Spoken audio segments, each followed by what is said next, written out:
ориҷон, каме аз зиндагии худ мехостам ба шумо қисса кунам. Ман дар шаҳри Русия қарор дорам.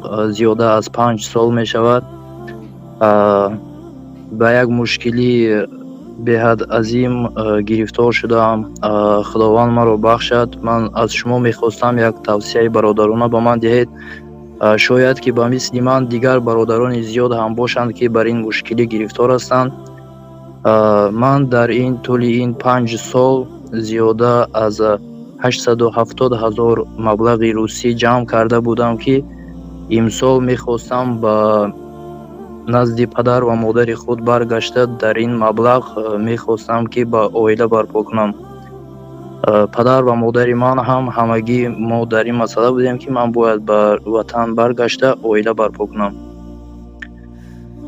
як вақт буд ки дар ҳолати кор будам. Як бародар як блогери чеченро ки ба ном Асҳаб Тамаев аст, як конкурс ба ман равон кард дар WhatsApp. он шахс 10 мошини Hyundai Solarisро дар бозӣ гузошта буд ва одамон бояд ба ӯ подписатсия мекарданд. баъдан вақте ки ман дар телеграми ӯ подписатсия кардам, барои ин конкурс иштирокчӣ шудам. дар телеграми он як бозӣ аст ки он қиморро тавсия мекунад. баҳри ин қимор он ин розыгрышҳоро мекунад ки чтоб мардум ба он ҷалб шуда чизҳо дода шаванд. баъд як бор ба ин як роҳи маблағ ба даст оварданро он тавсия метиҳад ба мардум. ман як бор ба бозии он даромада бозӣ кардам ва намедонам дар васвоси шайтон гирифтор шудам ва ин маблағе ки ман дар тӯли ин 4 гӯем ки қариб ки 5 сол ба даст оварда будам, дар бозии ин аблаҳ гӯем ки ман бой додам. бисёр бародарон ҳастанд ки ин блогери чеченро дастгирӣ мекунанд ва дар ин корҳои бад гирифтор ҳастанд ба мисли ман. вақте ки ин маблағе ки бо роҳи мушкилот ба даст оварда будам кор карда ва нияти ман аз ин маблағ оила барпо кардан буд. худо доност, мумкин ки ин чи ҳамин мумкин ки дар ин кор чӣ зиён бошад, худованд худаш медонад. ман намедонам барои чӣ ин хел шуд. баъд ман гӯем ки надонистам дигар чӣ кор кунам. ба падар ва модари худ чӣ гӯям ки маблағ нест дигар, што оила барпо кунем. бале 870 000 сомон. бале дар бозии ин чеченис блогер ки мардумро ба худ ҷалб кардааст. ман намедонам чӣ хел ба ин роҳ дода шудам. як бор ду бор бозӣ кардам ва ҳамеша мехостам маблағи худро аз он ҷо пас бигардонам ва ҳамин тавр гӯем ки ҳамаи маблағҳо барбод рафт ва дигар надонистам чӣ гӯям. вақте ки падар ва модари худро ман гуфтам ки ман наметавонам имсол оила барпо кунам, омада наметавонам бар хона, онҳо ҳамагӣ ҳайрон шуданд ва то ҳозир ҳам ҳайрон ҳастанд. ҳеҷ кас аз ин ҳол бехабар аст. дар ҳолати бад гирифтор шудам. дигар надонистам чӣ кор кунам. ҳама вақт фикр мекардам ки ман аз бозии он инсон метавонам маблағи худро бозпас бигардонам. ман рафта бо маблағи 500 000 рубли русӣ боз кредит гирифтам ки ин маблағи худро аз ин бозии он барорам. ҳамин тавр гӯем ки ин маблағҳо ҳам барбод рафт дар бозии он шахс. ман дар мушкилии сахт гирифтор шудам. бисёр шайтон маро васвос кард. ба худкушӣ ҳам даст зада будам, барое ки шармандагӣ аз падару модар ки ман ба ин корҳо даст задам. онҳо ҳеҷ боварӣ ҳам намекарданд ки ман бар ин роҳ рафтам ва ба ин корҳо даст задам. ман خود از اهل و عائله دینی هستیم. پدر و مادر من گویم که اهل اسلام و دوملو هستند. بسیار شرمندگی شده که من 870,000 مبلغ خود را که برای توی جمع کرده بودم آن را به بازی این صرف کردم. گویم که 1-2 ماه من بازی نکردم. در بین من گفتم که این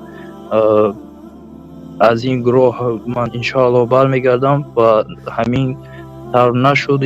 من بازپس گشته کردیت گرفته بود به همین کار دست دادم. به من یک توصیه خوب دید و دیگر برادرانی که در همین کار هستند از همین کار گویم که بازپس کردم. بله. خب برادر عزیز، کار اول این است که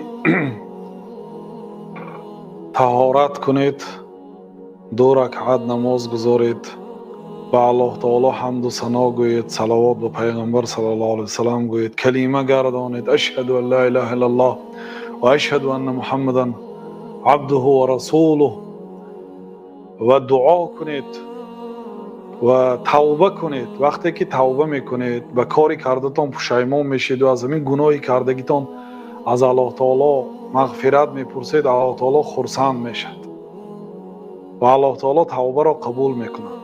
اگر شرط های توبه اجرا شود، یعنی به گذشته پشیمان شوید، ترک کنید همین عمل را، یعنی این قمار است، این حرام است، و عزم کنید، سخت نیت کنید، اراده مستحکم داشته باشید که دیگر این کار رو نمی کنید، این توبتون قبول است.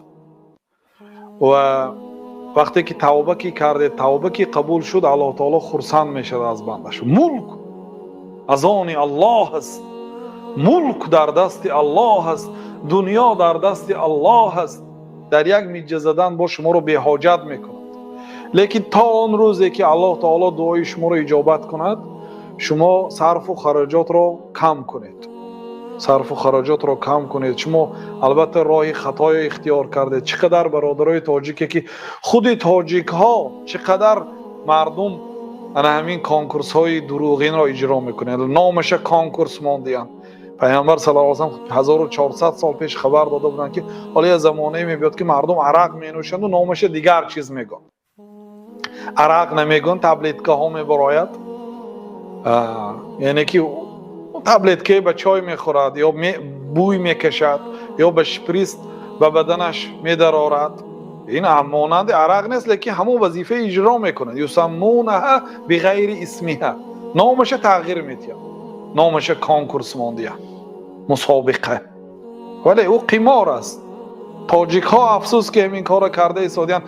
یعنی که عیب در همون آدم ها نیست اگر هم تو گیرید، ولی آنها گناهکار اساسی هستند، لیکن عیب در خلق است.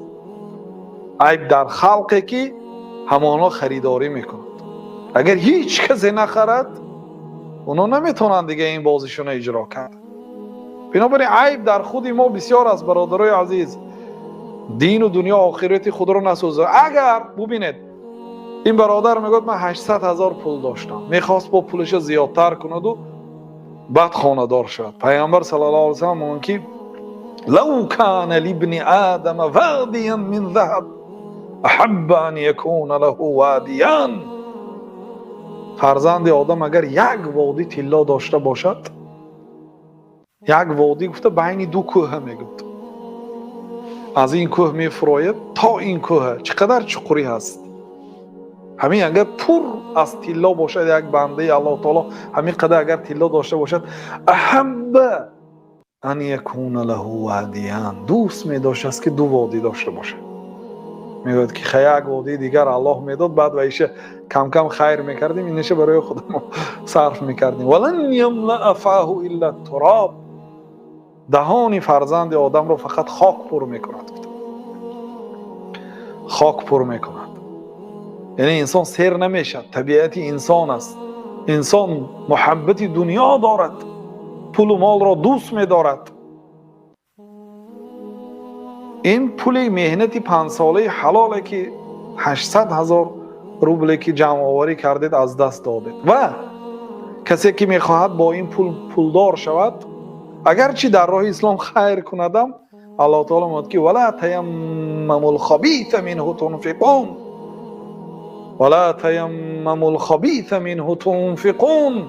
شما نیت نکنید از پول خبیث، از پول پلید خیر و سخاوت کردن. حتی یک انسان فرض کردیم که یک خانه برید یا ماشین برید یا پول برید، چیکار کنم با این پول؟ این پول برای خودش استفاده نبرد، حرام است. این پول فقط برای خدمت اسلام و مسلمان خرج کند، از بهرش براید. این پول برای خودش هم استفاده نمید. اگر رفت و با همین پول یگان کاری خیر کندم ثواب نمیگیرد. الله تعالی پاک است و فقط پاک را قبول کن. شما با پول برادرای عزیز، با یک برادرم به من بسیار نوشته بود که وقتی که مبلغای زیاد چی میکند، میخرد، لاتری میخرد، با اون آدم میگوید که صاحب کانال، تو میگوید فلان مقدار به من ده، تقریبا نصف پول ماشین یا اینکه 3/1 آن را، من همین خیلی میکنم که تو غلبه میکنی، تو جای یکم رو میگیری، یعنی که 10 لاتری خرید است، 5 لاتری خرید است، دید است که بسیار خریده است، گفت است که تو بسیار خریدی، اگر خواهی با فلان مقدار خر یا فلان مقدار به من فرستان، وقتی که فلان مقدار که به من دادی، من همین خیلی میکنم که تو جای اول رو میگیری، یعنی ماشین میبری. بعد این آدم پولای گذرانیده است، بعد برای خط سیاه در آورده است، 4 پیشکش کرده است. تمام مقصد این برادر دیگه فقط به طریق همین خیلی نویس یافتگی است. خلاصه یعنی همین خیلی کارها زیاد است. این کار خودش حرام است، با در داخل حرامیگیش با حرامیگری های دیگر دارد، عبارت از فریب و نیرنگ. خودش حرام است. اگر همین یک آدم فرض کردیم از مردم پول گیرد به راهی فریب، واقعا همین لاتری کسی برآمد برای همان آدم تعداد یگان ساختکاری نکندم حرام است. چی جای این با فریب و نیرنگ هاش؟ خیلی که یک قصه رو نقل کردیم، یک مقاله عرب ها هست که حشفن و سوء کیله، یعنی هم از ترازو میزد است و هم با خرمای پست صفت میفروخت. خرما خودش صفتش پست است، با از ترازو میزد است، یعنی 2 برابر و مردم جور کردن. بنابراین برادرای عزیز، هر کسی که قمار بازی میکند، خواه بریده است خواه نبریده است، همه اینها یعنی گناهکارند. نکنید این کار را، دست کشید، یا مهنت حلال خودتان همراهی پدر و مادر و فرزنداتون رو در راه حلال استفاده برید. الله تعالی به حلال برکه میدهد. خب برای این برادر چی توصیه میدید بعد اینکه توبه کردید؟ بله، گناه، جنس گناه ماده هست، نر نیست. گناه ماده به معنای چی است؟ مادینه به این معنا که گناه که کردید، از گناه دیگر تولد میشد. مثلا پدر و مادرتون میگوید که پولها کجا شد؟ میگوید که پولها رو مثلا دزدانیدم یا سوختن، دروغ. از یک گناه دیگر گناه ها تولد میشد.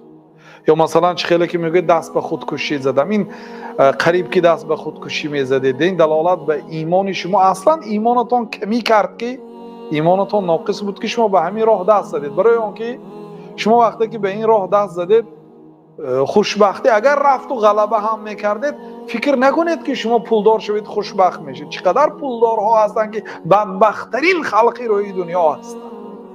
خوشبختی در پول داشتن نیست برادر عزیز. انشاءالله باز الله تعالی عوض نیک میدهد. ناامید نشوید از رحمت الله تعالی. فقط شیطان ناامید میشد، فقط کافرها ناامید میشد. شما از رحمت الله تعالی ناامید نشوید. ملک همش در قبضه پروردگار است، در یک لحظه انسان بی حاجت میکنه. بنابراین ناامید نشوید، دست به خودکشی نزنید. و البته آن مصیبتی که به سرتان آمد انشاءالله در این خیر است. الله تعالی دنیا و آخرتتان را آباد گرداند. الله